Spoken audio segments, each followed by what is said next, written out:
The conflict of interest bill was prepared.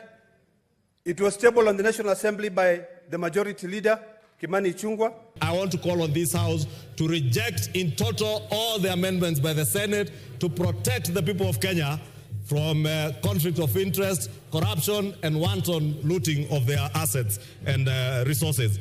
We hope we will come into a very amicable solution by engaging the senators, by engaging the members of parliament, and we will have a middle ground where this issue of conflict of interest will be achieved, and there will be a win-win situation.